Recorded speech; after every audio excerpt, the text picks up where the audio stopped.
بسم الله الرحمن الرحيم إن الحمد لله نحمده ونستعينه ونستغفره ونعوذ بالله من شرور أنفسنا ومن سيئات أعمالنا من يهده الله فلا مضل له ومن يضلل فلا هادي له ونشهد أن لا إله إلا الله وحده لا شريك له ونشهد أن محمدا عبده ورسوله. Barcha maqtov Rabbimiz Alloh taolaga bo'lsin. Alloh taolaning ig'ligi men salami payg'ambarimiz Muhammadga bo'lsin. O kishining janob sunnatini sangan barcha ummatga bo'lsin. Endi Alloh taolo maqtov aytib bo'lsa, o'zlaringiz bo'lsa juzesimizda bir bastag'ala o'tirimiz kishigirim bo'lsa-da, jalpa inshaalloh Alloh taolo bo'lsa Qozog'istonda umr surgan barcha musulmonlarga tatuvlik bersin, mehrim bersin. Sonda bir bilimlerini artırın, bir-birine degen sonda bir bağırmaşlıqni nasip etken bolsun. Jana olsa Qozog'istonda aytır dinning damuuna qo'ldan kelgancha bar ulesini qo'shib atgan diniy basqarmadagi barcha ağalarımızga da Allah bereket bersin, izgilik bersin, sol dinge sen xizmat bersin, onların bereketini dünya ahiretde koruun, bala şağaların qasına yaşqa жетулерін nasip etken bolsun. Jana olsa imam bауырларımızga da aytır qo'ldan kelgancha olsa Allah'ın uylarında qaytsak adamların жүрегine dinni жеткізген imam bауырларымызға да Allah taala quvvattар берсин, o kişilerin bilimlerini arttıra bersin. Allah taala ularga aytır olsa, ошанда Allah'ın sözünü жеткізіп, соның соңына жетіп, ертең Allah'ın намында қуанғандардың қатарына қоссын дейміз. Жалпы бүгін енді осы бір кішігірім өзіміздің келген кездесуімізде бір көптеген тақырып көп қой исламда, бірақтан бір тақырыпты бастағалы отырмыз. Ол тақырып бір жағынан пайғамбар Мұхаммед Мұстафа саллаллаху алейхи вассаламның өсиеті сияқты. Өйткені бұл біздің тақырыбымыз бүгінгі мынау жәннат туралы және дозақ туралы айтып өтпекшіміз. Пайғамбар Мұхаммед Мұстафа саллаллаху алейхи вассалам өзінің өсиетін айтып кеткенде ла тансау азиматайни деген екен дейді. Өзінің ұстақыларын жеткізгенде екі үлкен нәрсе бар, оны ұмытушы болмаңдар, ол нәрсені ұмытушы болмаңдар екен дейді. Ол әл-жәннат уан-нар, жәннат және дозақ мәселесі деген екен дейді. Сондықтан осы нәрсені ұмытып кетпеңдер, осы жайында ескеріп отырыңдар деген екен. Сол пайғамбардың өсиетін еске ала отырып, осы бүгін Алла қаласа жәннат жайында және дозақ жайында біраз өздеріңізбен жаңағы Құран хадистің аясында әңгіме қозғамақшымыз. Жалпы бұл тақырыпты айтатын кезде кей кезде шынымен де біраз ыңғайсызданасың да, ұяласың да, өйткені лайықтымыз ба екен біз сол жәннат туралы айтуға, дозақ туралы айтуға лайықтымыз ба екен біз, жәннатқа деген талабымыз соншалықты керемет болып жатыр ма, дозақтан кейін қорқыныш соншалықты керемет болып жатыр ма, қаншалықты дәрежеде екен. Өйткені кеше бұл жәннат туралы айтқан кісі пайғамбарымыз Мұхаммед Мұстафа саллаллаху алейхи вассалам етін. Ол кісі дозақ туралы айтқан кезде талай рет көзінен жасы төгілген. Ол кісі жәннат туралы айтқан кезде талай рет сахабаларына құлшынып қараған. Осы жәннатты сұраған талай сахабалардың түн ортасына аяғы іскенше намаз оққан. Осы жаңағы өмірде дұға өткен мұсылмандарды қарайтын болсақ, олардың Аллахтан дұға сұраған кезде мүмкін Алла қарыздан құтқар, Аллах Таала бізді қиындықтан құтқар, я Алла ауырғаныма шифа бер, я Алла деп сұрап келген кезде соның ішінде жәннатты сұрай бастаған кезде дауыстар көтеріліп көздерінен жас еріксіз аға беретін болған. Міне сондай да мұсылмандар өтіп кеткен еді, бірақ қазіргі кездерде біздің жаңағы жәннат үшін түн ортасында тұра алмасақ та, кей кезде қарызға батқан адам түн ортасында тұрып жатқан жағдайлар бар. Бірақ біздегі бүкіл қиындықтың бәрін шешуші ол Аллах Тағала.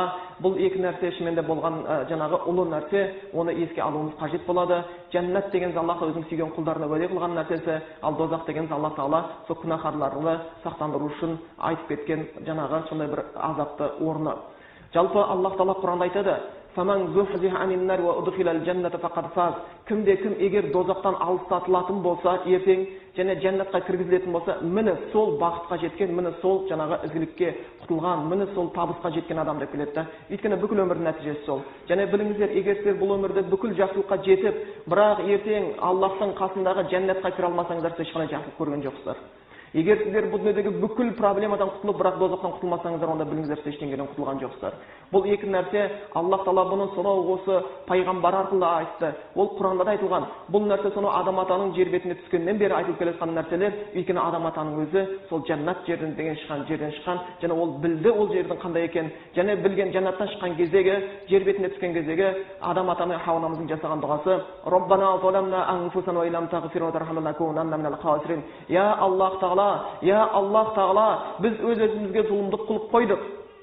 Егер сен бізді кешірмесең, мейіріміңе бөлемесең, онда біз нағыз қасіретке ұшыраушылардың қатарынан болайын деп тұрмыз деген екен дейді. Сол үшін егер шынымен Аллах Тағала мейіріміне бөлеп бізді кешіріп жәннатына кіргізбесе, онда расында жәннатқа кірмей қалған нағыз қасіретке ұшырағандардың қатарында болып қалар екен.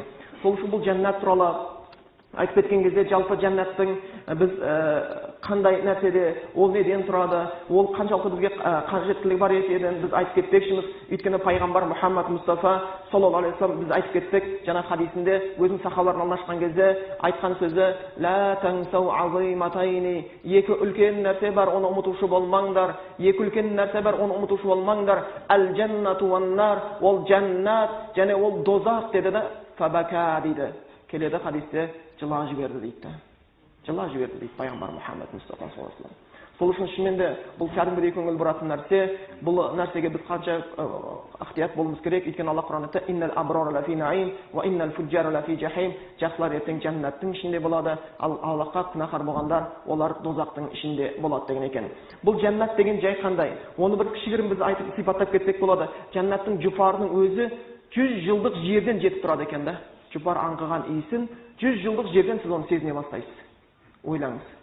100 жылдық жерден. Жер бетінде ондай бір әтір болмағанда емес, бола алмайды да. Аллах сонда жәннатты жаратты. Ондағы жұпар, оның топырағының жұпары, оның жемісінің жұпары, ондағы болған бүкіл нығметтердің жұпары оған кіретін адамға 100 жылдық жерден иісі жетіп тұрады екен. Сол 100 жылдық жерге жақындаған жердің өзінен, оның жұпарынан адам баласы өзі ләззатты сезімдерге шома бастайды екен.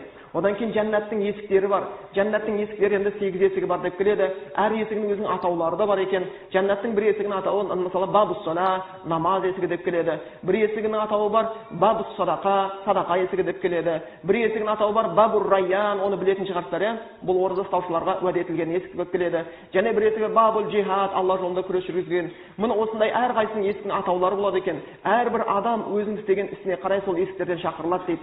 Пайғамбарымыз осы есіктер туралы айтып шыққан кезде жәннаттағы Абу Бакр Сиддиқ қасында отырған еді, сұрады: "Я Расулаллах, я Аллахтың елшісі, әр адам өзінің амалына қарай әр есіктен шақырылады екен.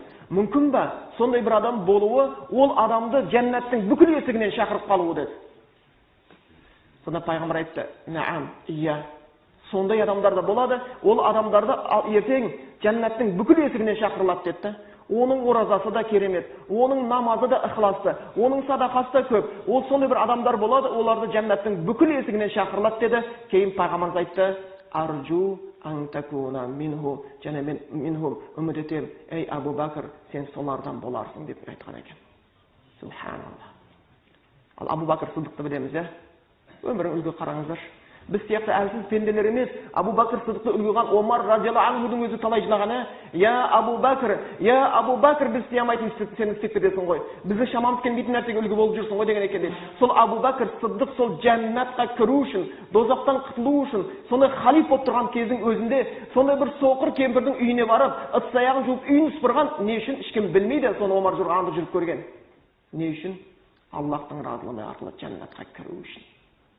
Субханалла, айдадағы мұсылман кісінің бала шағасының қамын ойлап, оларға тамағын апарып беріп, олардың үйін сыпырып, ыдысын сыпырып, жуып беріп жүр, жәннат үшін. Ал бізде кей кезде сондай әлсіздік, біз кей кезде әйеліміз шаршап, ыдыс-аяқ жууға жарамай жатқан кезде көмектесіп жіберсе, "Это не мужское дело" деп ашуландырамыз, иә? Сөйтіп жәннат сұраймыз да Аллахтан ұялмай. Бұл жәннат үшін көп деген. Егер жәннаттың не екенін адамдар білсе дейді, тынбай оған талпыныс жасар еді дейді. Дозақтың не екенін білсе, тынбай одан қашар еді дейді. Сол үшін шынымен пайғамбар Мұхаммад Мұстафа сосын бұл бізге көп айтып кеткен. Ол жәннаттың есіктері бар. Жәннаттың және бір хадисте келеді, Муслимнен жеткен сахих хадисте: "Кімде-кім дәрет алса, дәретін толық қылып алса, дәрет алып болғаннан кейін ашһаду ан ла илаха иллаллах вахда ла шарика ла ва ашһаду анна Мухаммадан абдуху ва расулу Аллахумма джални минат тауабин ва джални минал мутаттахарин" деп айтса, "Я Аллах, куәлік беремін, сенен басқа ешбір тәңір жоқ, құлшы қалайықты, сен жалғызсың, серігің жоқ, және Мұхаммад сенің құлың әрі елшің. Я Аллах, мен тәубе қылғандардың қатарына қоса қойшы. Я Алла, мені таза болғандардың қатарына қоса қойшы" деп айтса дейді. Сол хадисте айтады: "Футихал абуабул джаннати самания", 8 жәннаттың есігі ашылады дейді сол адамға. Субханалла. Қалағаннан кірсін дейді. Не істеді ол? Бар болған дәрет алды. Неге? Өйткені дәреттің ар жағында не тұр? Не үшін дәрет алды ол? Намаз үшін, Аллахтың алдында тұру үшін, Раббысына мақтау айту үшін. Субхана Рабби ал-А'ла деп сәжде жату үшін, "Я Раббым, пәк Раббым, сен ұлысың" деген сөз айту үшін. Сонда ниятул му'мин хайру мин а'малихи, мұсылманның ниеті амалынан жақсы дейді. Біз кей кезде сонда ниеттермен көп нәрсеге барып атамыз, бірақ ол үшін шынымен де шынайы бір ықыластар келеді. Бұл жәннаттың есігі болатын болса, оның үлкендігі өз алдына өзінше бір нығмет болып келеді. Және де жаннаттағы үйлер бар. Және біліңіздер, жаннатта үй дегенде бәрі бір текті деп түсінбеуіңіз керек. Жаннатта шатыр деген бөлек нәрсе, жаннатта үй деген бөлек нәрсе, жаннатта бөлмелер деген бөлек нәрсе, жаннатта үлкен зәулім сарай деген, бұлардың бәрі бөлек-бөлек нәрсе, бір-біріне ұқсамайтын. Жаңағы үйлердің ішіндегі ең кішісі шатыр болып келеді. Шатырдың өзі үлкендігі сондай болады, бір адамға берілетін шатырдың өзі, егер нәсіп болса, бізде шатыр дегенде былай түсінсеңіздер болады, летний кухня сияқты.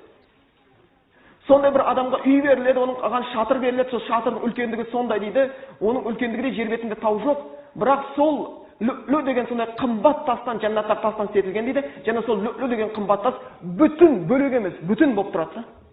Кірпішке қаланған. Сондай үлкен қымбат тас. Ол шатырдың дейді, 1000 есігі болады да. 1000 есігі болады. Әр есігі алтыннан адам баласына сол бір адам егер кірсе, соған бір бер. Ал оның үйі қандай болды? Оған берілетін зәулім сарай қандай болды? Бұл өз алдына мүлде бөлек нәрселер болып келеді екен. Сол үшін осы жаннатта бүгін пайғамбар айтты, жаннатта үйлер бар, олардың бөлмелері бар, бөлмелер сондай көркем, ол бөлмелердің бір екіншіден екіншісін көре аласың деп, сондай тамсандырып айтқан кезде бір араб айтты, я Расулалла, ол бөлмелер кімдер үшін деп қызығып сұраған кезде пайғамбар айтты, лиман таййабал калам, кім жақсы сөйлейтін болса деп. Ва ат'амат таам, егер кімде-кім біреуге тамақ жегізіп тойғызған болса деді. Ва адама сиям, кімде-кім оразаны жалғастырған болса деді. Ва солла биллейли ван насу ниям, түнде тұрып намаз оқса, адамдар ұйықтап жатқан кезеңдерде деді. Сол адамдарға сол бөлмелер деді. Пайғамбар Мұхаммед Мұстафа саллаллаху алейхи ва саллям айтады, адхалтул жанна дейді. Бір удхилтул жанна, жаннатқа кіргізілдім дейді. Сонда дейді, сол жақтан бір маған үлкен сарайды, үлкен нәрсені көрсетілді дейді. Мен алтыннан екен, мен зәһабин алтын екен, сондай қызықтым дейді, таң қалдым. Еріксіз сұрам дейді, лиман хада, бұл кім үшін?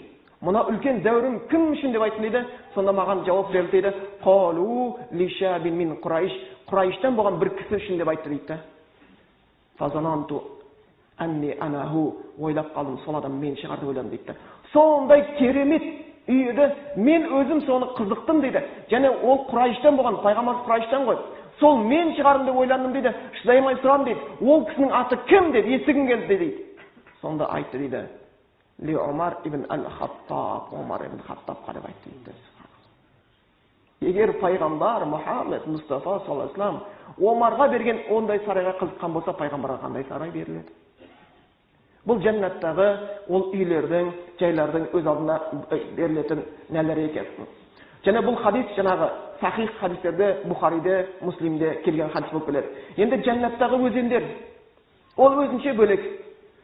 Жаннаттағы өзендер бияқтың суынан мүлдем бөлек болады. Алла Құранда айтқан, Құранда айтқан екенде, осы жаннаттағы өзендер жайында, жаннатта сондай өзендер бар дейді, ваидал муттақун дейді. Сондай өзендер бар, Құдайдан қорыққандар уәде етілген. Анхару мимма ин гайри асин, оның суы еш уақытта бүлінбейді дейді. Ва анхару мин лабанин лам ятағайяр таамуху, онда сүттен болған өзендер бар, дәмі еш уақытта бұзылмайды дейді. Бияқтағы бір сүтті жақсылап ішу үшін, сүтпен шай ішу үшін ол сүт қаншалықты бізге қиын жолмен жетеді. Сиыр бағу керек, оған шөп салу керек, оны азанда сау керек, оның бұзауын шығару керек, оны қанша қарау керек, астын тазалау керек деген сияқты. Ал жаннатта ол өзендер, өзен болып жатады да сүттер. Еш уақытта бұзылмайды. Еш уақытта бұзылмайды.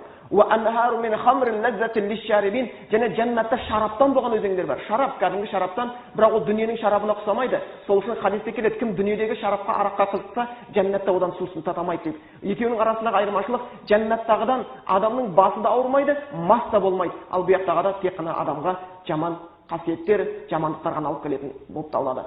Сол үшін және ояқта бар өзендер анхарум min асалим мусаффа, балдан болған өзендер болады екен да. Бізге бір араның өзі бал жинау үшін қанша уақыт әуре болады. Балдан болған өзендер бар, бал қандай әдемі? Қарағанның өзі әдемі, жегеннің өзі әдемі. Қаспен жаңағы кеседегі балға қас салып, қасыңды көтерсең қандай әдемі болып түседі. Сен сондай балдың өзенінің бадапатының қасында отырып, соған қарап отырасың иіріміне. Жегінген кезде айымсап қолын саласың да жей бересің. Ешкім сені тыймайды. Бұл, яғни жаннатта Құдайдан қорыққан пендерлер үшін уәде етілген жаннаттың өзендері болып келеді екен. Одан кейін шынымен де жаннатта хабарларда келген сияқты жәннаттың өзінің дәрежелері бар. Жәннатта жаңа Каусар дейтін өзен бар, көл бар, пайғамбарға берілген. Оны біз әрқашан оқимыз. Инна а'тайнака кал Каусар, біз саған Каусарды бердік дейді да. Оның басындағы тұратын құмыралардың саны жұлдыздан көп болады. Сол жерде бір пайғамбарымызға лайық болып өткен үмбеттер, пайғамбарымыз Мұхаммед Мұстафа солның қолынан сусын ішуге нәсіп етіледі екен. Және де ол жәннатта келетін хабарлардан жәннаттағы талдардың өзі мүлдем бөлек. Онда инна фил джаннати шажратан дейді. Ясир ракибу фи зиллаха миату амин ла яқтауха дейді. Ол тал бар дейді, бір ғана тал дейді. Оның көлеңкесінде дейді, ең жүйрік атқа отырған кісі дейді, көлеңкесінде 100 жыл шабат дейді, көлеңкесінен өтіп кете алмайды дейді, бір талдың көлеңкесіне. Және бұл Бухари, Муслимде келген хадис. 100 жыл шабады, оның көлеңкесінен өтіп кете алмайды дейді. Құрандағы фи зиллим мамдуд, сондай ұзақ көлеңкелерде болады деген айтылғанда. Оның көлеңкесі 100 жыл өте алмайсың. Оның жұпары қандай, оның жемісі қандай, оны көрудің өзі қандай. Осы Қазақстан жерінде бір тал бар екен, өте биік екен пәленбай метр, өте жуан екен десе адамдар таңқалып жүретін еді. Жәннатта 100 жыл жүйрік атша отырмыз, жәннаттағы талды көрудің өзі қандай нығмет, басқасын айтпағанда. Жалпы жәннатты толық сипаттап өтуі бізге өте қиын. Өйткені Аллах Тағаланың пайғамбары Мұхаммед Мұстафа саллаллаху алейхи вассалам өзінің хадисінде не деп айтты? Ол жәннатта сондай нәрселер бар. Мәлә айнун раат, көз көрмеген, вала узунун самиат, құлақ естімеген, вала хатара ала қалби башарин, адамның жүрегіне ойына келмеген нәрселер бар да. Біз бұнда да мүмкін білетін шығармыз, дәмдерден бір 100 шақты дәмді, 1000 шақтанды, ащы, тұщы, қышқыл деген сияқты. Жәннатта миллиардтаған дәм бар да, миллиардтаған дәм бар. Жәннаттың бір жүзімін алып жейтін болса, оның бір түйірін жұлып жеген кезде таң қаласыз, екіншісін түйірін алып жегенде мүлдем басқа дәм көресіз да. Үшіншісі қандай екен, төртіншісі қандай екен деп таң қала бастайсыз. Жәннаттағы талдың өзі соншалықты ұзақ келе болады, ал ондағы жемістер мүлдем бөлек болады. Аллах Құран айтқан: "Вафакихатин касира", онда көп деген жемістер болады, біз көрмеген. Мүмкін біз бұнда бірнеше жеміс көрсек, онда өте көп жеміс көреміз, өте көп деген түстерді көреміз, өте көп деген дәмдерді көреміз. Ол нәрсе біздің әлі ойымызда жоқ, ондай нәрсені әлі біздің көзімізде көрген жоқ, ондай нәрсені құлағымызда естіген жоқ. Оны жәннатқа барғанда иншаллах Аллах нәсіп етсе көреміз. Аллах жәннатқа лайық етсін баршамыз. Оған лайық амалдар нәсіп етсін. Сондай жемістер болады. Вафакихатин касира ла мaqtu'ati ва ла мамну'a. Ол жеміс еш уақытта тоқтамайды дейді. Біздегі жер бетіндегі жеміс жаз болды, қыс болды деген сияқты өзінің бір мезгілі бар, бір мезгілде бар, бір мезгілде жоқ те. Жәннатта ондай мезгілге бөлінбейді. Жеміс әрқашан тоқтамай үздіксіз беріліп тұрады. Жәннаттың бір жемісін алып үзіп жесеңіз, орнына екінші жеміс шығып отырады. Жәннатта вала мамну'a, ол жемісті жеуден сізді еш нәрсе тоспайды. Мүмкін бұл дүниедегі ақшаңыз, қалтаңыздың жұқалығынан сіз жеміс жемей жүрген шығарсыз, ананас, банандарды. Ол жақта еш нәрсе тоспайды. Ол жақта ол нәрсе керек емес. Бұл жақтағы жеміске сіз мүмкін жете алмай жатқанша, шаршап жатқанша, ол жақтағы жемісті еш нәрсе тоспайды. Тіпті сол жәннаттағы көлеңкесіне 100 жыл ат шауып өте алмайтын талдың төбесіндегі жемістің ең төбесінде тұрғанын жегім келеді десеңіз, Аллахтың құдіретімен талсыз еліп, мә жей ғой дейді. Жей ғой дейді. وَلَحْمِ طَيْرٍ مِّمَّا يَشْتَهُونَ. Ол құстың еті бар, қалаған уақытында жеп отыратын жәннаттағы жемістердің өзі мүлдем адам баласы қызығатындай болып келеді екен.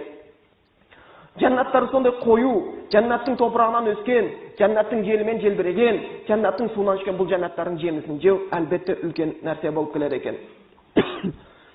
Жәннаттағы жүргендердің киімінің өзі жібектен болады.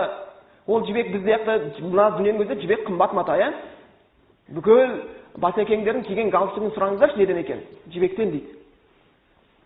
Бірақ бұл дүниедегі жібектің өзін болмайтын бір тұт дейтін ағаштан бір құрт жасаған болса, жәннаттағы жібек оны салыстыру мүмкін емес.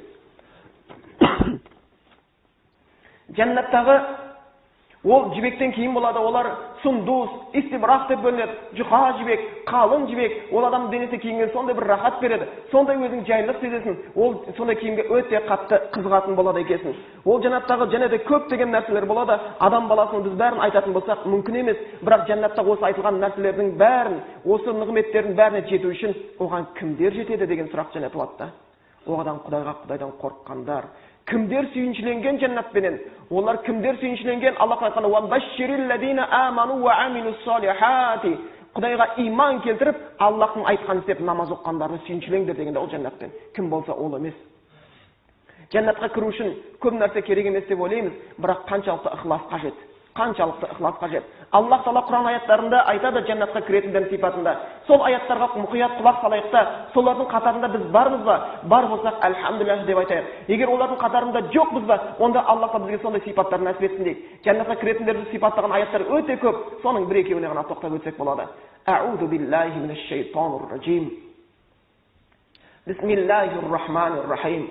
وسارعوا إلى مغفرة من ربكم وجنة عرضها السماوات والأرض. Раббыларымыз айтады. Раббымыз айтады. Асығыңдар дейді. Асығыңдар дейді. Жәннат айтылған аяттарда сабиқу, сариу, асығыңдар деген аяттар келеді. Құлшылықпенен, ықыласпенен, көркем мінез құлықпенен, бауырмалдықпенен, оразаңменен, садақаңменен, Құранменен жәннатқа қарай асығыңдар дейді. Аллахтың кешіріміне, жәннатқа, жәннаттың кеңдігі аспандар мен жерден де кең дейді. Уиддат лил муттақин. Ол Құдайдан қорыққан пенделер үшін әзірленген дейді. Ең бастысы Құдайдан қорқуда. Ал Құдайдан қорыққан пенделерді Аллах сипаттай бастайды. Құдайдан қорықтым деген сөз дірілдеп отыра беру деген сөз емес. Құдайдан қорықтым деген өте жақсы қасиеттерді дамыта беру деген сөз. Аллах Құранда айтады: "Аллазина юнфиқуна фиссарраи вад-дарра".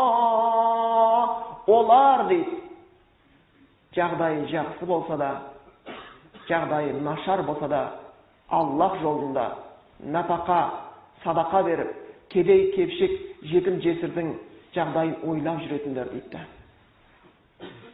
Қай кезде болса да жомарттығын тоқтатпайтындар. Олар ашуын жұта алатындар дейді. Мұсылманға ең бір қатты болған қасиет, жәннат керек болатын болса, бауырлар, ашуға көп берілмеңіздер. Отбасыңызда, әке шешеңізбен, әйеліңізбен, бауырларыңызбен болғанда ашуға еш жоқта салынбаңыздар. Ашуды жұта біліңіздер. Ол өте керек болған нәрсе. Біз бауырларымыздан сұрақ қойдық. Осы сабырлықты қалай түсінесіңдер деп. Осы дін тарату үшін үлкен сабырлық керек, көркем мінез құлық сол керек бар ма деп сұрақ қойдым. Бір күні Қарағандыда өткен лекциямда сонда бауырлар біз сабырлық қылу өте керек, маңызды нәрсе түсінеміз деді. Өйткені жәннатқа кіргендегі сәләмун алейкум бима сабартум, сендерге Аллахтан тыныштық болсын сабыр қылғандар үшін деп келеді. Сонда мен ол бауырларға сұрақ қойдым. Сен бір адамды уағыздап жатыр едің, үш адам уағызыңды тыңдамай қойса ашуланасың ба сен? Иә, ашуланып қалам дейді. Енді сен уағыз айтып жатыр едің, сол үш адам бетіңе түкіріп жіберсе не істейсің десе, ояқтың балалары ішіне ойын ашық айтады да, төбелес болайын деп тұр ғой дейді. Жақсы. Ал сол үш адам сен жай жеке өзің емес, бала шағаңның көзінше, әйеліңнің, әке шешеңнің көзінше, досыңның көзінше бетіңе түкіріп жіберсе не болады десе, бітті ғой онда дейді. Онда пайғамбарыңды еске ал дедім да, бізге әлі қанша сабырлық керек, бізге әлі қанша көркем мінез құлық керек. Пайғамбар Мұхаммед Мұстафа саллаллаху алейхи вассалам Аллахтың құрметті қылған Қағбаның түбінде Раббысын еске алып сәждеге басын қойған кезде оңбаған мүшриктер түйенің шек қарын үстіне төккен да. Білесіздер ма, сонда пайғамбардың үстінен кім тазалады сол нәжісті? Қызы Фатима тазалады. Қызы Фатима тазалады. Әке бізге не болды? Не болды бұларға деді. Ал мүшриктер күліп жатты. Сол үстін тазалады, пайғамбар сәждеден басын көтерді. Үйіне дейін сол нәжіс күйінде барды, елдің күлкісіне шыдап. Үйіне барды, жуынды, шайынды, шықты да: "Я айюханнас қулу ла илаха иллаллах". Ей адамдар, ла илаха деп айтыңдаршы деп дағуатын қайттан жалғастырыпты. Қайда біздің сабырлығымыз? Бетімізге біреу түкірмей-ақ қойсын, түкіргенде жоқ шығар. Біреу өзімізге шек қарынды тастамай-ақ қойсын, тастағанда жоқ шығар. Біреу таспен басымызды жармай-ақ қойсын, жарғанда жоқ шығар. Уағызымызды тыңдамады деп біреудің басын шауып алайын деп жүргендер бар да, Алла. Қайда сабырлық? Қайда? Біз пайғамбарды үлгі тұтқан адамдар емеспіз бе? Біз қуану олар үшін, дінге келтіру үшін барша сабырлықтарға, қиындықтарға сабырлық көрсетеміз деген адамдар болып келеміз. Сол үшін жәннатқа кіретіндерді Аллах сипаттағанда: وَالْكَاظِمِينَ الْغَيْظَ وَالْعَافِينَ عَنِ النَّاسِ және олар ашуларын жұтады, және адамдарға кешірімшіл дейді. Валлаху юхиббул мухсинин. Аллах Тағала жақсылық қылушыларды сүйеді дейді. Субхан. Аллах Тағала жақсылық қылушыларды сүйеді деп келеді. Валлаху юхиббул мухсинин. Бұл жәннатқа кіретіндердің сипаттары. Олар ашуын жұтатын, олар Раббыларынан қорыққан, олар өзгені кешіре алатын адамдар. Аллахтың махаббатына лайықты болған кісілер болып келеді екен. Бұл жәннатқа кіруді уәде етілген пенделер, Аллах Тағала онда оларға көптеген уәделер дайындап қойған. Және де Аллах Тағала жәннатқа кірген пенделердің айтқан сөздері Құранда да келеді. Бір айтқан сөздері болады екен: Алхамдулиллахиллази азхаба аннал хазан. Барша мақтау Аллахқа болсын, біздің жүрегімізден уайым мен қорқыныш кетірген деп айтады екен да. Бұл дүниеде жәннатқа кірмейінше адамның жүрегінен уайым мен қорқыныш кетпейді, тозаққа түсіп кетем ба деген сияқты. Біреу жәннатқа өзі кірген шығар, біреу жәннатқа отбасымен кірген шығар, біреу жәннатқа әйелмен кірген шығар, біреу жәннатқа бала шағасымен кірген шығар, біреу жәннатқа ата-анасымен кірген шығар. Отырады да сонда айтқан сөздері болады екен. Не болады екен? Қалу инна күнна қабну фи әхлина мушфиқин. Біз ілгеріде, осы дүниеде, өзіміздің отбасымызда, шаңырағымызда Аллах Тағаладан қорқушы едік, Аллахты еске алушы едік, бір-бірімізді ізгілікке шақырушы едік, бір-бірімізді намазға оятушы едік. Міне саманналлаху алейна ва aqana азабас самум. Аллах біз енді нығметке бөліп, өзінің азапты, сондай ыстық желі бар дозақтан бізді қорғады. Инна куну мин қаблу над'у. Біз Раббымызға бұл жерде көп жалынушы едік, құлшылық жасаушы едік. Иннаху ал-барру рахим. Ол жақсылықтарды қайтарушы, ол мейірімді деп айтады екен. Сол үшін отбасына жасалған уағыз ең күшті уағыздардың біреусі. Ертең жәннатқа барғанда соны еске аламыз. Өзіміздің әйеліміз, бала шағамыз, әкеміздің дінге келуі өте жақсы.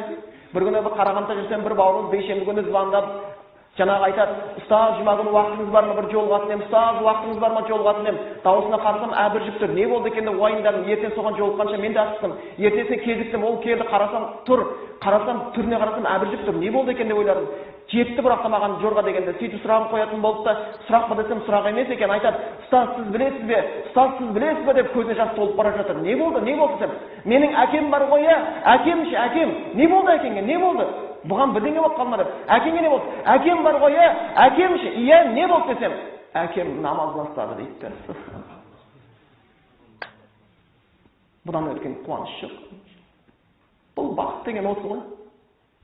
Әйеліңнің сәждеге барғанын көрсең, балаңның қасына тұрып Алла, Алла деп азан айтқанын көрсең, сен дүниеге келтіруге себеп болған әке шешең,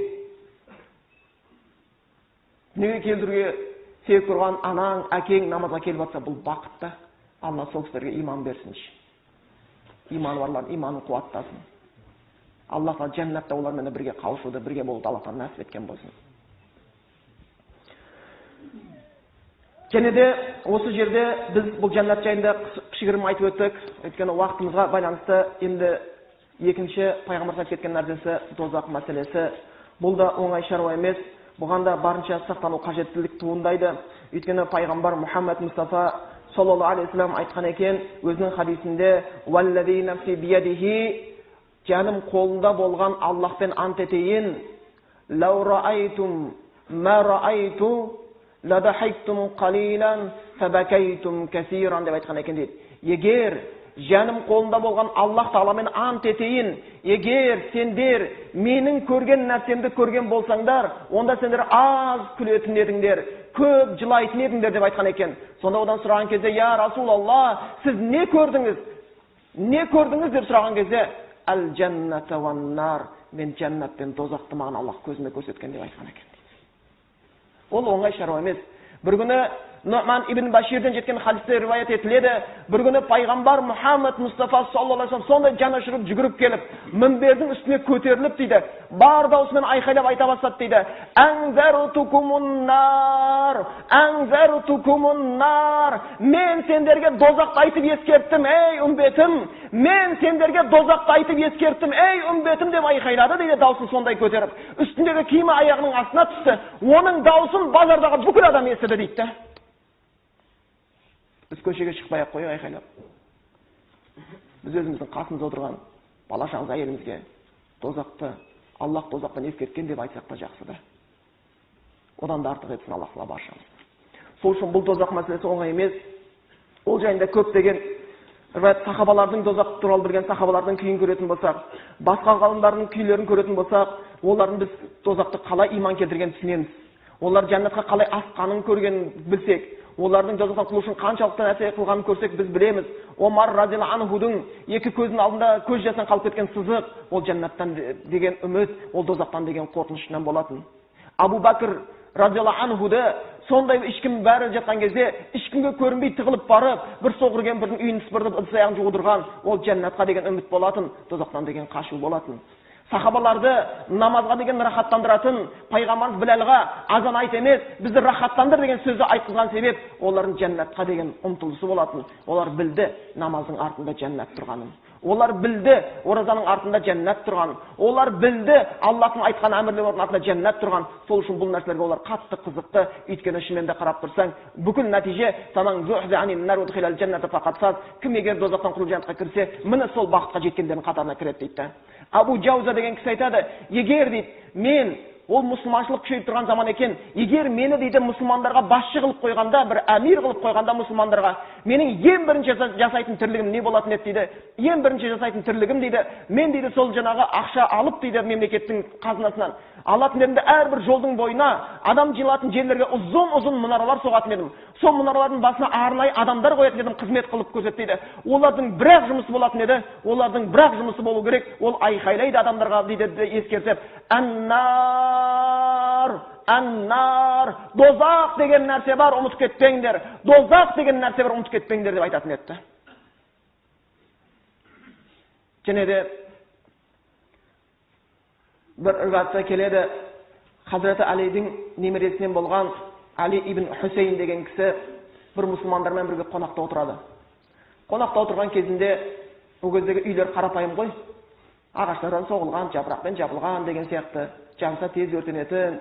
Сосын бірақта адамдар отырады, жаңағы Алидің немересі, енді пайғамбардың тұқымы ғой. Оған жаңағы, ей пайғамбардың ұрпағы деп сөйлейтін болған ол кісілерге, сонда жаңағы намаз оқиын деп тұрып, намазға кірісіп кетеді, сол кезде өрт шығады.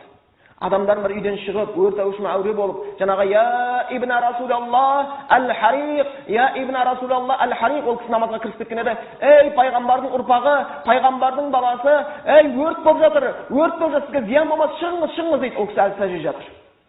Айқайлап жатыр, өрт болып жатыр, шығыңыз дейді. Ол кісі сәжде жатыр. Адамдар құм әкелді, адамдар су әкелді, жорға дегенде өшірді, өрт сөндірген кезде ол кісі сәждеден Аллаху акбар деп басын көтеріп жатыр дейді. Сұрапты, қалай сіз байқамай қалдыңыз? Жан-жағыңыздың бәрі өртеніп жатты. Сізге өрт зиян тигізе жаздады. Сіз соны білесіз ба дегенде, сіз бұл отты қалай байқамадыңыз дегенде, мен ол кезде басқа отты ойлап жатқан екенмін депті. Дозақты ойлағанда бүгінен отын ұмытта келетін еді. Олар, сахабалар намазға кірсер еді, Аллаху акбар деп такбир тахрим алған кезде Аллахты еске алып одан басқа дүниені ұмытар еді. Қазір біздер Аллаху акбар деп такбир алғанда Аллахты ұмытып басқа нәрсенің бәрін намаз есімізге түсіріп жатырмыз. Аллах кешірім етсін, Аллахтың мейірімі кең, құлшылығымызды қабыл етсін. Дінге келмегендерге дінге келуге нәсіп еткен болсын. Бұл шынымен де ол сахабалар және сахабалардан кейінгі табииндер бұл дозақтың оңай нәрсе емес екенін жақсы білді. Пайғамбарымызға қатысты және бір риwayatта келеді. Бұны Байхақи өзінің Шуаб деген кітабында келтіреді. Bir күні дейді пайғамбар Мұхаммед Мұстафа саллаллаху алейхи ва саллям сахабалармен бірге отырды дейді. Сол кезде Аллах тағаладан дейді бір аят келіп түсті. Я айюхаллазина аману қу анфусакум ва ахликум нара. Ey iman keltirgenler, ey Allah'a sengenler, ey cennet var dep bilgenler, dozaqtın qaterli ekenini sengenler, Allah'tın kitabına paymağına iman keltirgenler, ya eyyuhallezine amanu qu anfusakum, özlerinde ve ahlikum nara, jene otbastan janıyalarında dozaqtan qutqarınlar dozaqtan, ve quduhan nasu vel hijara, onun otunu adamlar men tastar boladı. Aleyha malaikatun gilazun. Ol dozaqta qatıge жүрегінен мейірім алынған періштелер болады. Шидадun сондай күшті періштелер болады. Өзінің уыстан ешкімді шығармайтын, Аллахтың айтқанын бұлшылы орындайтын, содан өздеріңді құтқарыңдар деген аят түскен кезде пайғамбардың сахабаларының арасында бір жігіт құлап түсті. Ол құлап демін жорға алып жатты. Бәрі шошыды. Пайғамбар келіп қолын кеудесіне қойды. Жүрегі соғып жатқандай болды. Пайғамбар айтты: "Я фата, ей жігіт, қул ла илаха иллаллах, ла илаха иллаллах деп айтшы" деді. Ла илаха иллаллах деп айтшы деді. Жігіт әлсін ғана көрлеп, ла илаха иллаллах дегенде пайғамбар фабашшараху бил жанна, жәннатпен уәделді дейді. Мына жігіт жәннаттың жігіті деп айтты дейді. Қасына тұрған сахабалар: "Я Расулаллах, я Расулаллах, бізші" деп сұрады. Сонда Аллах айтты. Аллахтың елшісі пайғамбар солсам айтты: "Сендер Аллахтың сөзін естеріңде жоқ па? Аллах айтты ғой: "Залика лиман хафа мақами ва хафа ваид". Ол жәннат. Аллах айтып жатыр: "Менің алдыма тұратын күн бар екенін біліп қорыққандар үшін, менің ескертуімнен қорыққандар үшін" деп айтылды дейді. Оған оп-оңай кетіп қала алмайсың деген екен дейді. Және де бір күні Абдулла ибн Мас'удқа шәкірт айтады: "Мен Абдулла ибн Мас'удпен бірге келе жатыр едім" дейді.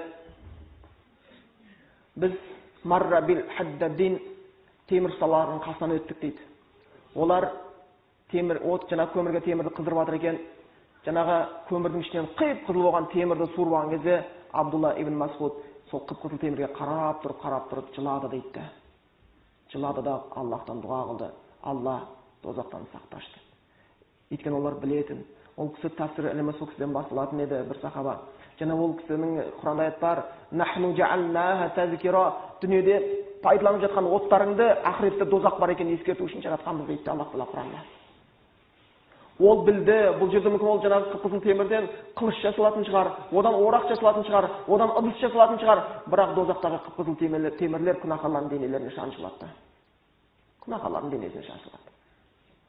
Омар разиаллаху анху айтады: "Егер дейді, қияметтің күні болса дейді, адамдардан есеп алынса дейді, Аллах Тағала дейді мейіріміне бөлеп дейді, сонау адам атадан бергі соңғы адамға дейін бәрің жәннатқа кіретін болдыңдар" деп айтса дейді. Бірақ адам ғана дозаққа түсетін болды. Қалғандарының бәрі жәннаттың адамдарысыңдар деп айтса дейді Омар разиаллаху анху.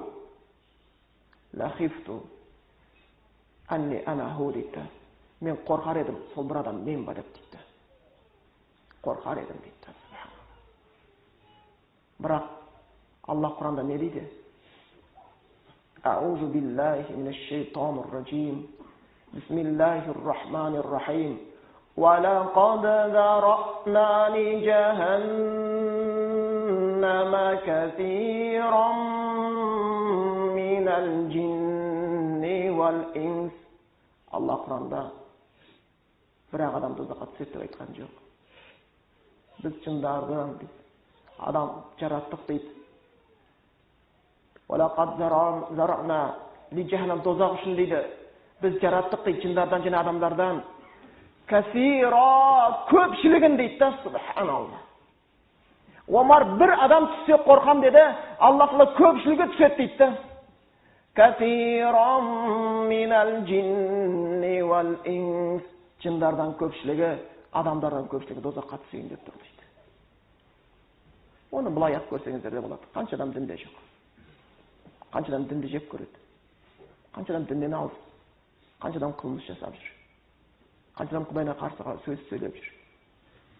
Хазірет Омар бір адам ғана дозаққа түсетін болса, мен содан қорқам деп зәресі ұшқан еді. Ал Аллах Тағала Құранда айтады: يوم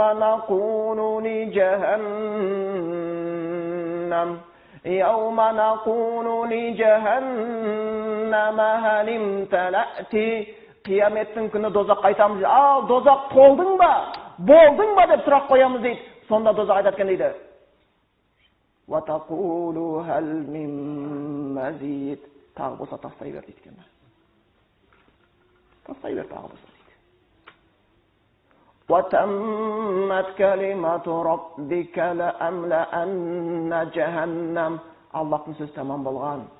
Жаһаннамды толтырам деп لَأَمْلَأَنَّ جَهَنَّمَ مِنَ الْجِنَّةِ وَالنَّاسِ أَجْمَعِينَ Жындар менен адамдар мен дейді. Егер Омар бірақ адам дозаққа түссе қорқам дейтін болса, дозаққа көп адам түсетін болса, Аллах біздерді дозақтан құтқарсын. Оның иісін иіскеуден бізді сақтасын. Дозақтың жайы оңай шаруа емес. Ол жердегі болатын дозақтың иісінің өзі қандай?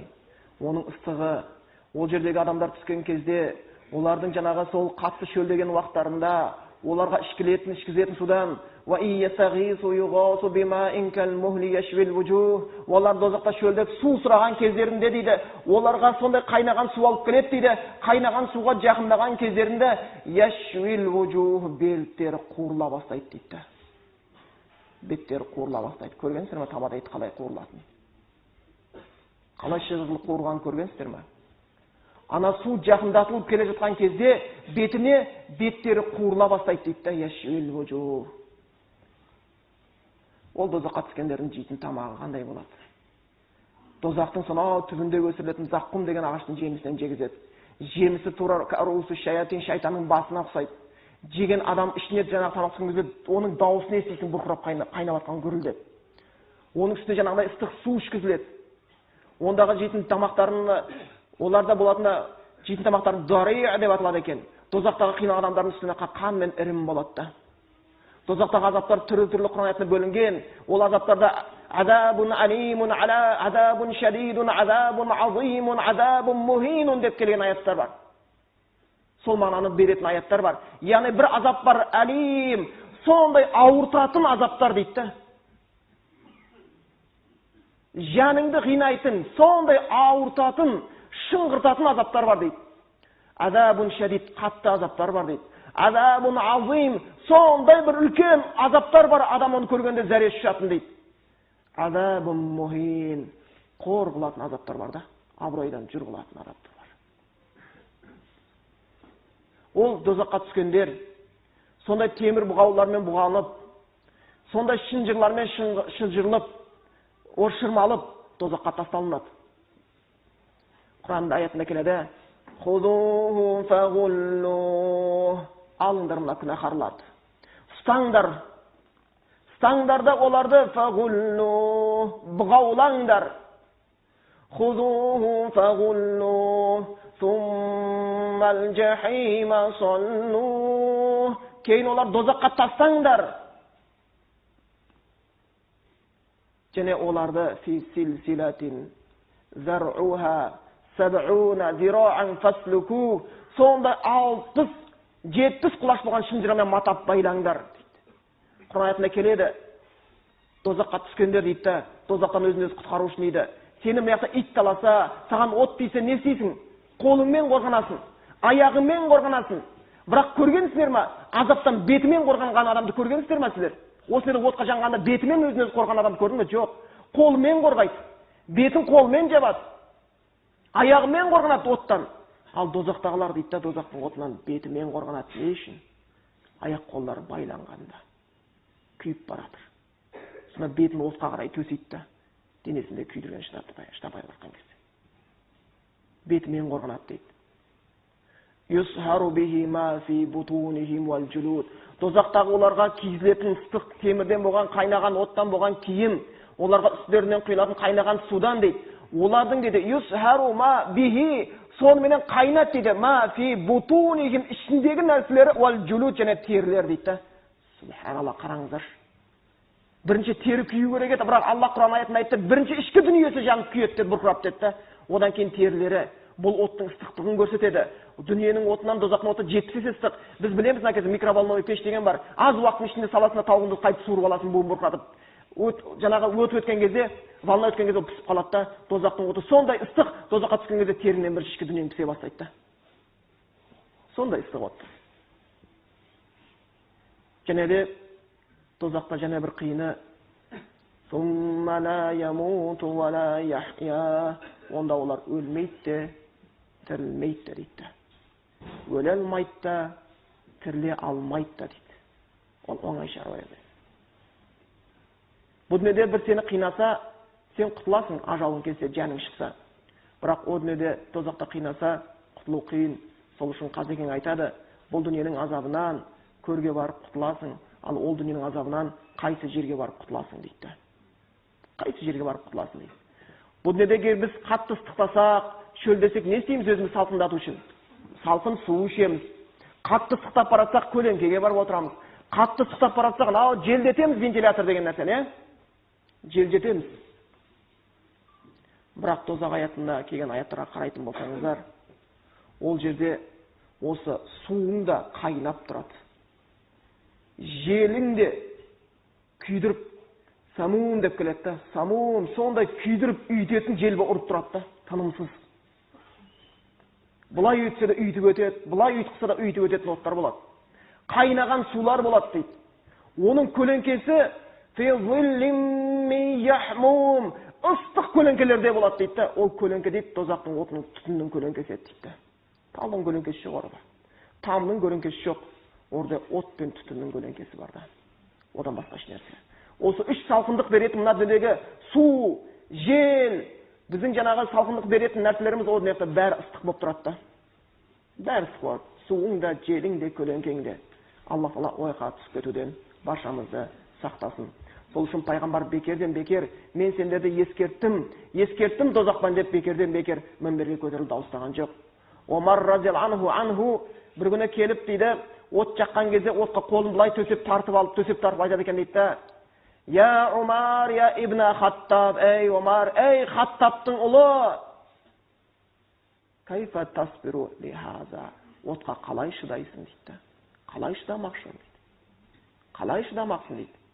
Егер сыртта байқамай сол ілгергі өткен мұсылмандар байқамай бір жалаңаш әйелдің, ол кезде жалаңаш әйел жоқ, бір әйелге қарап қойса, байқамай бір күнәні істеп қойса, үйге келіп отырған кезде жанып тұрған шамға саусағын тигізіп, қай бетіңмен істедің, мына шамға шыдамайсың, дозақты біліп иман келтіріп, қай бетіңмен істедің сол күнәні, қай бетіңмен істедің деп айтады екен де өз-өзіне. Жалынына шырпының шыдамаған дозақ жайын шын барлап ұғам адам дейді. 36 градустан көтерілсе қызуың, шығасың тезде дәрістап, бет әлпетің бұзылып, сөйте тұрып, бірақта қызуы тасты ерткен, қорықпайсың тозақтан, ей бишара неліктен дейді.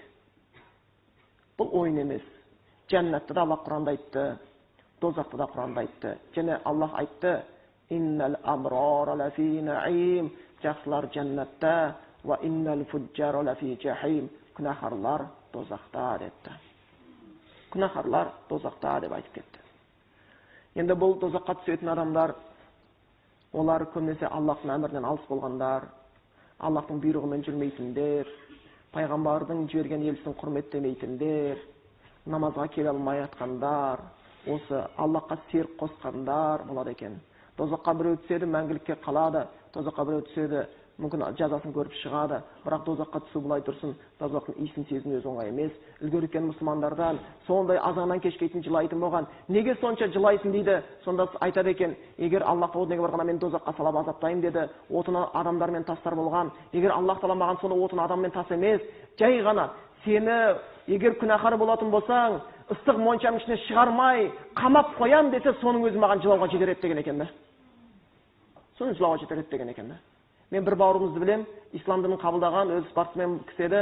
Енді бұл үлкен қызметтегі бір намаз оқитын кісіні құрметтеп, жаңағы қазір бар ғой моншаға деген шақырып. Моншаға шақырып, сөйтпекші болыпты, сөйтіп моншаға ең мықты монша, бұның саунасы деген керемет деп алып кіріп, соның ішіне отырыпты. Жаңағыдай мұрнымен демаламай, бет отырып, ыстыға деп отырған екен. Соны намаз оқитын кісі айтты, мә ыстыға депті.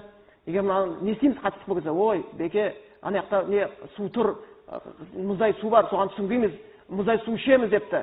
Басеке, сөйтеміз, қорықпаңыз депті.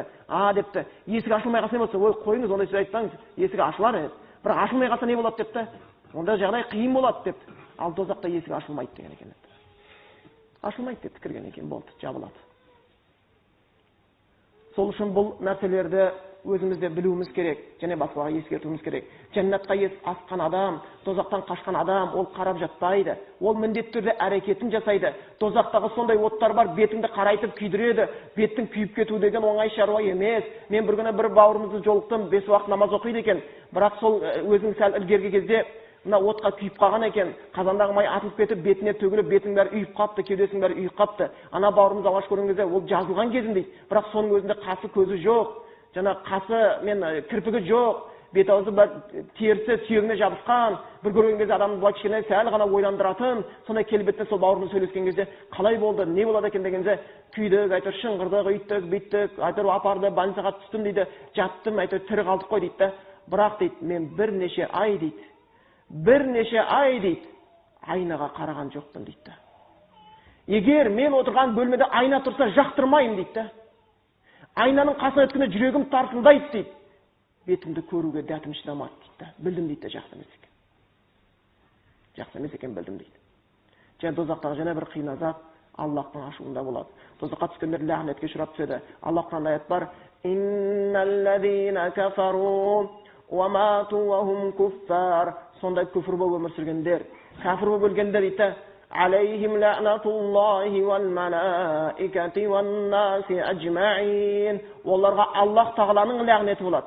Оларға періштелердің ләғнеті болады. Оларға адамдардың ләғнеті болады дейді. Сол ләғнетпенен тозаққа кетеді. Сол ләғнетпенен тозаққа кетеді. Бұл дүниенің өзінде бір дінне жоқ, садақаны кәсіп қылған, бір циган келіп үйіңізге келіп, маған бере қал деп тұрса, соның өзі бермей қойсаң, қарғай бастаса, қорққандай бірдеңе берші, осы қарғап кете ме екен деп, соған бере бастаймыз. Ал ертең тозаққа Алланың қарғысын алып, періштелердің қарғысын алып, адамдардың қарғысын алып түскендердің жағдайы не болады сонда?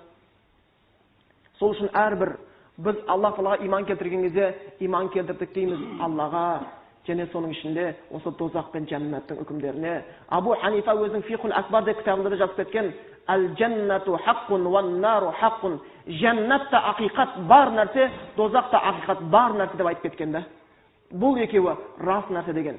Ал енді біз осы тозаққа түсетін адамдар, сол Құдайына қарсы келген адамдар болмаса, тозаққа түскендердің айтатын сөзі не болатынын қарайық.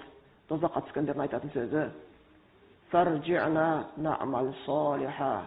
Я Алла, қайтаршы қайтадан дүниеге. Қайтаршы қайтадан дүниеге.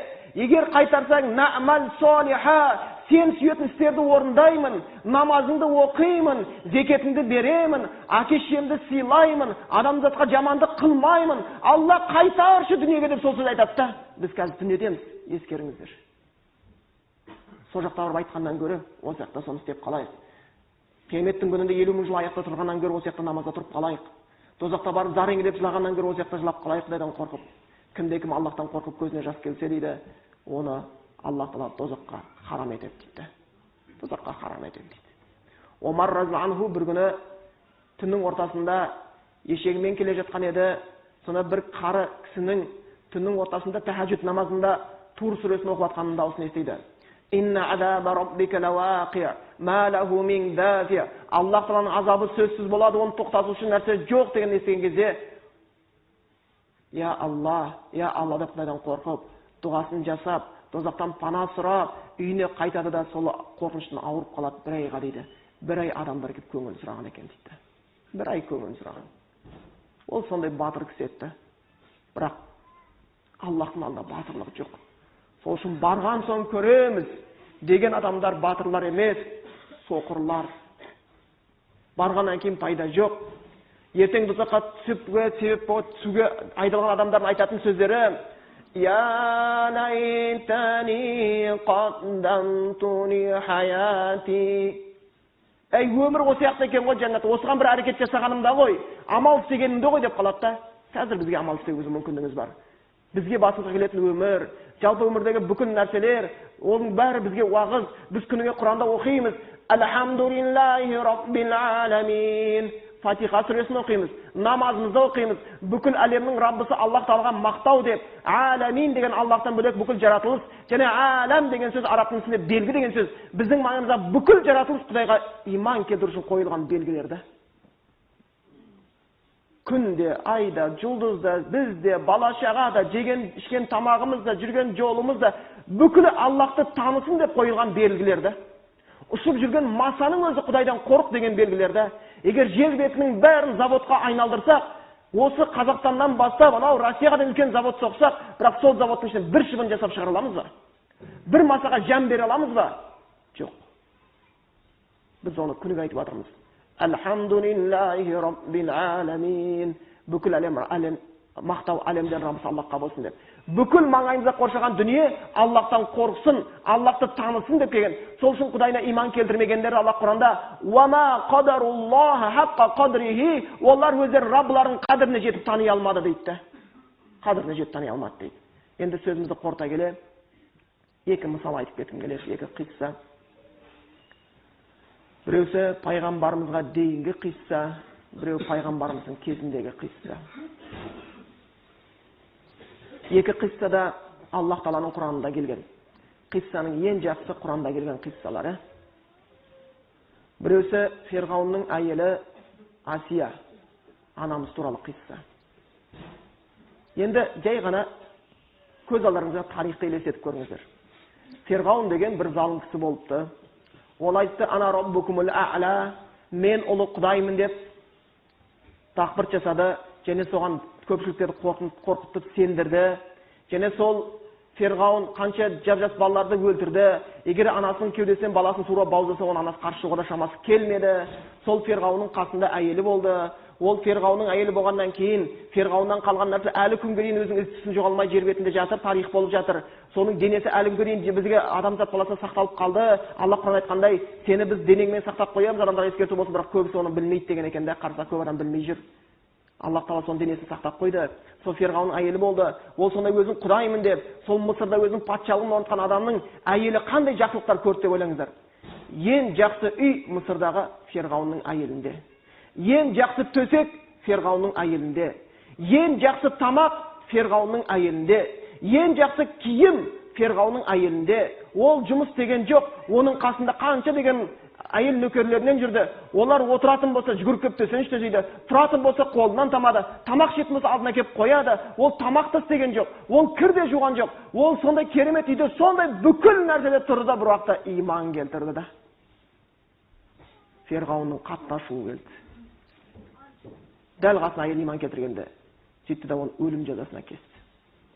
Өлім жазасына кесіп, айқыш-ағасқа керіп өлтіріп жатқан кезде Аллах Құранда айтады: "Вадарабаллаху масалан лиллазина аману мурата фир'аун". Аллах Тағала иман келтірдім деп жүргендерге Фирғаунның әйелін мысал келтіреді дейді. Әйел кісіні мысал келтіреді. Әйел затын мысал келтіреді. Ол, яғни айқыш-ағасқа керіліп тұрған кезінде соңғы жанышпырт айтқан сөзі: "Рабби, ей Раббым" деді. "Раббибни индака байтан фил жанна", маған өзіңнің қасыңнан жәннаттан үй нәсіп етші деп сұрады да. Субханалла. Қазір бұл дүниеде бір әйелге жай ғана $10,000 сақинасын сыйласаң бас айналып қалады да. 4 бөлмелі квартираны хадия қылсаң бітті да. Кішкентай джипті сыйлыққа берсең бітті да. Дінге одан кейін келе ма, келмей ма Құдай біледі. Бірақ ешбір әйелдің көрмеген сондай қызықшылығына жетіп, ең зәулім үйде тұрып, ең тәтті тамақ жеген Асия анамыздың жәннатқа деген иманы сондай болды. Керек емес маған Фирғаунның үйі де, тамағы да, киімі де, маған Аллахтың қасынан жәннаттағы үй керек деді. "Я Алла, Раббибни индака байтан фил жанна", Раббым сен өзің қасына маған жәннаттан үй нәсіп етші деген кезінде ол дейді, Аллах та оның көзіне жәннаттағы үйін көрсеткенде өлімнің дәмін сезгенде жоқ дейді. Және соңғы қиссамыз пайғамбар Мұхаммед Мұстафа саллаллаху алейхи ва саллям кезінде болған қисса. Пайғамбарымыз кезінде бір кедей жігіт өмір сүрді. Оның қыз қарындастары бар еді. Олар үйі бөлек болды. Солар кішкене қиналмасын деп дуал жасайды, қоршап қояйын дейді. Оларға өткен кеткендер зиян жасамасын деп. дуал жасап келе жатса, бір кісінің құрмасы бар екен. Ол жаңағы ол кезде құрма, не дуал деген бір лайдан, тастан жасалған дуал ғой. Құрма ағашы кедергі болып қалады. Сол ағашты жаңағы айналып өту үшін де кедергі, ішіне қалдырса жаңа бір кісінікі, сөйтіп ол жетім бала еді. Жетім баланың біреуге сөз өтпейді. Құрманың егесіне пайғамбарға келіп айтады: "Я Расулалла, осы мен жаңағы қыз қарындасым қоршайын деп едім, бірақ бір құрма ағашы менің дуалыма кедергі болып қалды. Оған мен сөзім өтпейді ғой, сіз маған сол кісіні сөйлесіп бересіз ба?" дейді. Ал жетімге деген сауап, жетімге жәрдемдесу сауап өте күшті. Пайғамбар айтқан: "Жетімге кім жәрдем етсе, жәннатта менімен былай жүреді" дегенде, қол ұстасып жүреді дегенде. Субханалла. Сонымен бұл жаңағы пайғамбар көмектесем ол кісіні шақыртады. Сөйтіп айтады: "Мына жетім бала осында үй соғып жатыр екен, қыз қарындастары бар екен, соған кішкене қоршауын алмақшы екен. Сіз мына құрмаңызды ауыстырсаңыз, яки болмаса сатсаңыз, бағасын сіз риза болатын маған берейік" дейді. "Жоқ, маған баға керек емес, маған құрма керек" дейді. "Мынанша бағаға сатыңыз", "Жоқ" дейді. "Мынанша баға", "Жоқ", "Мынанша". Бүкіл адамның ақылына сиятын баға "Жоқ" дейді. Ештеңе көнбейді. Қасына адамдар жиналып қалды көп деген. Бәрі қарап тұр, бірақ пайғамбар отырып айтады: "Егер сен" дейді, "осы құрма ағашыңды" дейді, "Аллахтың разылығы үшін берсең" дейді, "мен саған пайғамбар ретінде уәде етем, Аллах Тағала саған жәннаттан" дейді, "бір құрма ағашын сыйға тартады" дейді. Жәннаттағы құрма ағашын уәде етеміз дейді, дүниедегі емес. Анау кісі тұрады да: "Бейшара ғой. Жәннат па" дейді. "Жәннат алыс дүние екен" дейді. "Маған осы не керек" дейді. "Нахлатын фид дүние", осы не керек құрма дейді. Пайғамбарымыз сәл уайымдап қалады. Елдің бәрі тым-тырыс. Сахабалар, қасында тұрған сахабалар: "Мәссаған, қандай неден ажырат" деп тұр да. Бірақ та Абу Дахда деген сахаба алқынып, жүгіріп, ентігіп келді: "Я Расулалла, я Расулалла, егер сол кісінің бір құрмасын көндіріп берсем, маған сол жәннаттағы құрма ағашы бола ма" дейді. Пайғамбарымыз күлімсіреді да, қуанып кетті. Жәннатқа деген иманы күшті сахабасын көрген кезде: "Болады саған жәннаттан құрма" деді. Бірақ та ол Абу Дахдақтың құрма ағашы бар еді, 600 құрмадан тұратын бағы бар еді. Оның ішінде бау бақшасы бар еді. Ана кісіге: "Сен менің бақшамды білесің бе?" "Білем, кім білмейді сенің бақшаңды? Ол байдың да кедейдің де арманы ғой" деді. "Білсең, сол мен 600 түптен тұратын құрмамды сіздің бір құрмаңызға айырбастағым келеді. Айырбастайсыз ба?" деді. "Қой, сен не деп тұрсың" деді. "Шын" деді. "Қой" деді. Пайғамбар: "Я Расулалла, естіп тұрсыз ба?" "Естідім" деді. "Онда сіз куәгер болыңызшы осы саудаға." "Куәгер болам" деді бұл саудаға. Қолын алды. Ол кісі: "Бердім 600 құрмадан тұратын санды." Анау кісі: "Бердім бір құрмамды" деді. "Жәннаттан саған құрма болады" деп пайғамбар уәде қылды. Қуан, субхана, қандай сауда, қандай жәннатқа деген иман. Қандай жәннатқа деген иман. Ол қуанды, қуанғаннан үйіне дейін жүгірді. Келіп есігін қақты сахаба. Әйелі Умму Дахда: "Кім?" деді. "Мен ғой Абу Дахдақ" деді. "Үйіңе не есік қағып тұрсың, кірмейсің бе?" деді. "Жоқ, бұл біздің үйіміз." "Неге?" деді. "Мен өзімнің бау бақшамды 600 құрман тұратын саттым" деді. "Қалай саттың? Кімге саттың? Кімде ондай ақша бар? Кім саған айырбастай алады?" Не қылдың Абу Дахда? Бұның қалай?" дегенде: "Мен оны" деді, әйелін айтты, "жәннаттағы бір құрма талына саттым" деді. Сонда әйеліне айтқанын білесіздер ме? "Субханалла, қандай керемет сауда" деді. Қандай керемет иманы әйелдің бойында. Аллах Тағала біздің қыз қарындастарымызға сондай имандар нәсіп етсін. Сондай имандар нәсіп етсін. Оларға жәннатқа жетудің жолын жеңіл етсін. Күйеуін риза қылатын амалдар нәсіп етсін. Қандай сауда деді. Бірақ та әйелі келді, балалардың қалталарынан құрмаларды шығарып алып тастады. Бірақ та емшектегі баласы бар еді, аузына құрма жалатып қойған, жүгіріп барып саусағын алып тастап: "Бұл біздің құрмамыз емес" деді. Бұл біздің құрмамыз емес. Аллах Тағала баршамыз кешірсін. Осымен уақытымызда сәл тияқталып қалды. Сол үшін сөзіміздің соңғысы айтатынымыз: Құранның аяты: "Енді жәннат естідік, тозақтың бар екенін білдік, онсыз иман келтіріп жүрміз. Аллах иманымызды бұл нәрсеге күшейтсін, біздерді жәннатқа лайық етсін." Өйткені Аллах Құранда айтты: "Күллу нафсин заиқатул маут", бүкіл жан егесі өлімнің дәмін татады. "Уайнама туаффауна уджуракум яумал қияма", және бүкіл істеп жатқан істерің жақсы болсын, жаман болсын, Құдайдың алдында соның есебін аласыңдар деді. "Фаман зухзи анин нар удхилал джанната фақад фаз", кім дозақтан құтылып жәннатқа кірсе, міне сол бақытты болған адам деді. "Уамал хаяту дуния илля матаул ғурур", мына дүние алдамшы, пайдалану деді. Алданып қалып жүрмеңіздер де. Сүріңіздер өмірсін, бірақ ақыретті ұмытып кетіп жүрмеңіздер. Ақыретті ұмытып тастап қоймасын. Алла Құранда айтқан: "Аузу биллахи минаш шайтанир раджим. Бисмиллахир рахманир рахим. يا أيها الناس يا أيها الإنسان ما غرك بربك الكريم. Ey adam, senin жомарт Rabbыңа құлшылық қылудан сен не тосып жүр? Не нәрсе алдап жүр? Алла Раббыңның разылығына жетуге не нәрсе алдап жүр дейді? الذي خلقك فسواك فعدلك. Сол Алла емес пе сені бар қылып, судан қан қылып, дүниеге адам қылып келтірген? Жаратқан Аллаң сол ғой. Сені осыны түзеген сол ғой, қолыңды қисайтпай. في أي صورة ما شاء ركبك. Өзінің қалаған көркем суретінде сендер жаратқан дейді. Бізді алдап қоймасын Раббымызға. Жәннаттағы ең үлкен сыйлық Аллахты көру. Сол сыйға да Аллах тағала біздерді жеткізсін. Субханак Аллахумма бихамдика ашхаду ан ла илаха илля анта вастағфирука ва атубу илейх. Аллах та баршамыз кешірсін, ізгілікке бастасын. Осымен иншалла Алла разы болсын осы иман бауырларымызға, олақатта берекет берсін. Жалпы Қазақстандағы осы барша мұсылманға берекет берсін. Осы Қазақстан діни басқармасының көркейіп өсуіне Аллах тағала нәсіп еткен болсын. Барша осы жергілікті мұсылмандарға дұғаларыңызды ұмытпаңыздар. Аллахтан жәннатты сұраңыздар. Аллахтан тозақтан құтылуды сұраңыздар. Отбасыларыңызға, әке-шешелеріңізге иман сұраңыздар. Аллах баршамызды ізгілікке бастасын.